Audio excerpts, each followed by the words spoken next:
అంటే ఇక్కడ ప్రతి రాజకీయ పార్టీలో గొడవలు ఉంటాయి, కానీ అధికారంలో ఉన్నారు, పాలనా బాధ్యతలు ఉన్నాయి, ప్రజలకు చివరిగా ప్రజలతో ఎలాంటి అధికార పార్టీలో రోజు గొడవలు, పూటకో గొడవ.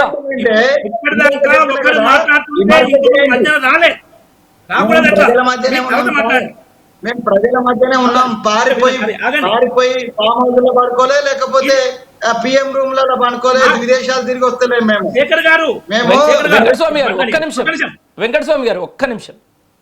రైట్, రామోహన్ రావు గారు స్పష్టంగా మొదలే చెప్పారు, ఈ పార్టీ పుట్టినప్పటి నుంచే ఈ పరిస్థితి ఉంది, ఇప్పుడు మితిమీరిపోయింది. స్టార్టింగ్ టైం ఏముంది, సుభాష్ చంద్రబోస్ను బయటికి ఎట్లా వెళ్ళగొట్టిరు అని వారు చెప్పారు బండారు రామోహన్ రావు. అది కాకుండా తర్వాత ఏంటంటే, తర్వాత ఇందిరాగాంధీ ఫస్ట్ క్రమశిక్షణ రాయటానికి బెస్ట్ ఎగ్జాంపుల్. కాంగ్రెస్ పార్టీ నీలం సంజీవ్ రెడ్డిని రాష్ట్రపతిగా నిలబెడితే ఇందిరాగాంధీ కాంగ్రెస్ పార్టీ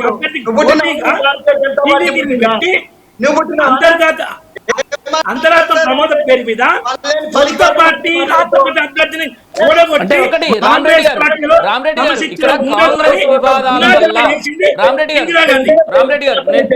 వినపడుతుందా? కాంగ్రెస్ వివాదాల వల్ల ప్రజలలో విశ్వాసం తగ్గిందని భావిస్తున్నారా? రామరెడ్డి గారు, తెలంగాణలో కాంగ్రెస్ వివాదాల వల్ల ప్రజలలో విశ్వాసం తగ్గిందని భావిస్తున్నారా? ఇప్పుడు కాంగ్రెస్ పార్టీ గురించి బయట వాళ్ళు చెప్పినాను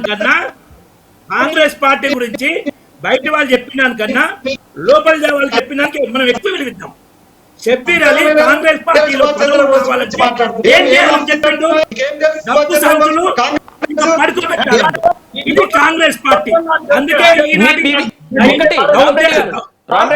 పరిస్థితి. ఒక్క నిమిషం వినండి. బీజేపీలో విభేదాలు లేవా?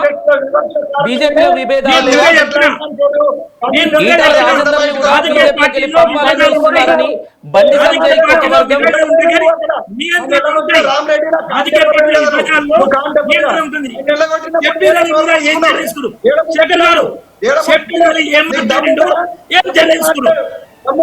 ఇంకోటి ప్రభుత్వ పరంగా కూడా వెంకటస్వామి గారు చర్చ జరగాలి. వెంకటస్వామి గారు చర్చ జరగాలి. దాడి చేసినారు, ఇవన్నీ ఓర్వలేడు కానీ ఆయన సమర్థించుకోలేడు, ఓర్వలేడు. మాట్లాడక రామరెడ్డి కాంగ్రెస్ పార్టీ నైజం ఫాతిమా కాలేజీ విషయంలో కాంగ్రెస్ పార్టీ ప్రభుత్వ నైజం. ఈ రెండు కాంగ్రెస్ పార్టీ విషయాలు ప్రభుత్వంలో ఎలా పనిచేస్తుందంటే కష్టమైన హైకోర్టులో చెరువు మధ్యలో అని హైకోర్టు అన్నది. ఏం మాట్లాడతావు? ఈ దేశానికి స్వాతంత్రం తెచ్చినాం, తెలంగాణ రాష్ట్రం ఇచ్చినాం.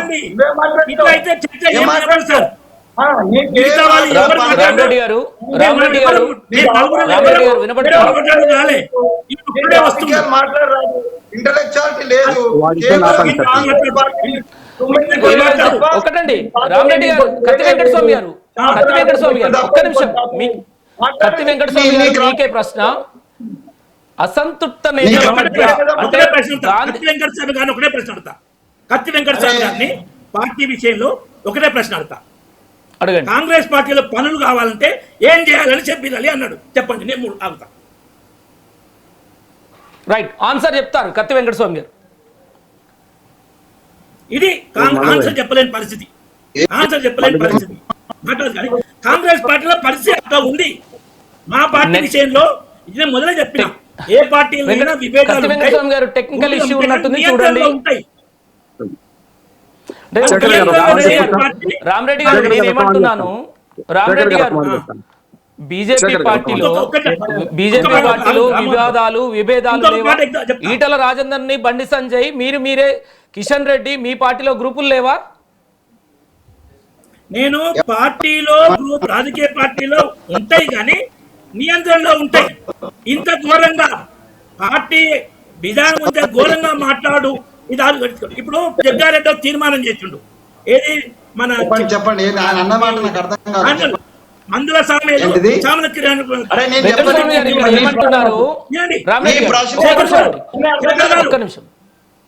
ఎమ్మెల్యే రామరెడ్డి గారు ఒక్క నిమిషం. తీసుకోవద్దు. కత్తి వెంకట మరి స్వామి గారు, ఏడుగురు ఎమ్మెల్యేలు కాంగ్రెసే. ఇష్యూ ఉన్నట్టుంది చూసుకోండి ఒక్కసారి. పార్లమెంట్లో ఏడుగురు ఎమ్మెల్యేలు కాంగ్రెసే. ఎంపీ కాంగ్రెస్ పార్టీ ఏం పని చేయాలి?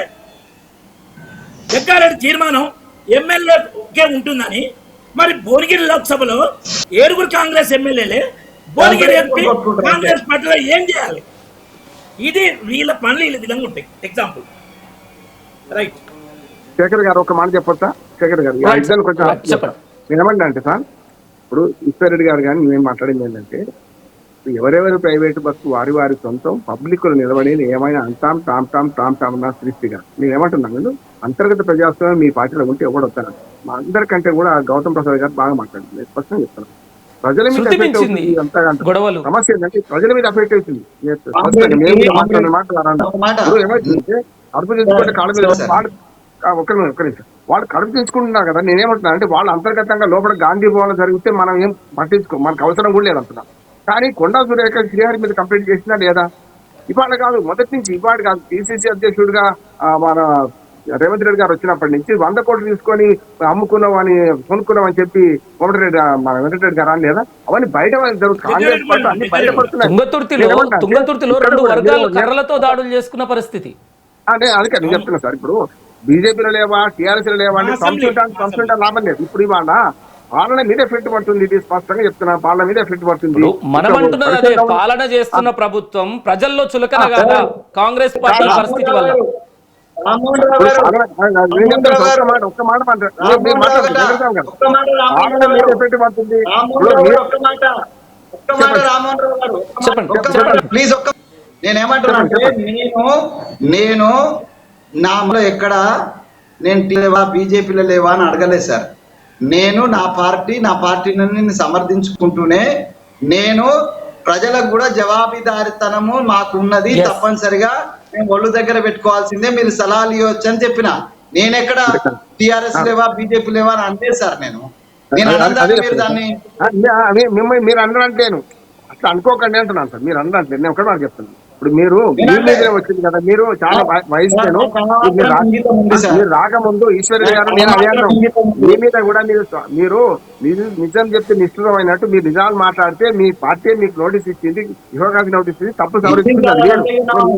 సానుభూతంగా మీ మీద సానుభూతంగా ఉండదు. స్పష్టంగా చెప్తున్నాను, మీరు కొన్ని విషయాలు నిజానికి ఒప్పుకుంటారు. మీ కాంగ్రెస్ పార్టీలో ఒక 2-3 ఉంటారు, అందరు లేరు.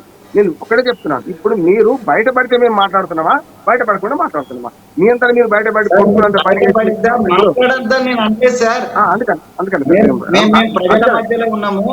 మేము ప్రజల మధ్యలో ఉన్నాము. కానీ ప్రజలకు జవాబుదారితనము, ప్రజలతో పాటు ప్రతిపక్షాలు లేకపోతే విశ్లేషకులు, జర్నలిస్టులు అందరూ కూడా మాకు చివాట్లు పెట్టొచ్చు, మాకు సలహా ఇవ్వచ్చు, మమ్మల్ని సరిచేయొచ్చు అని అంటున్నా సార్ నేను. అదే సార్, దానిలో భాగంగానే మా విజ్ఞప్తి ఏంటంటే, అయ్యా మీరు పరిపాలన చేయండి, ఇక్కడ వాటాల పంచాయతీ ఉందని అంటున్నారు. నేను రాజకీయంగా మాట్లాడితే మాట్లాడతాను. వాటాల పంచాయతీ అంటున్నారు. వెంకటస్వామి గారు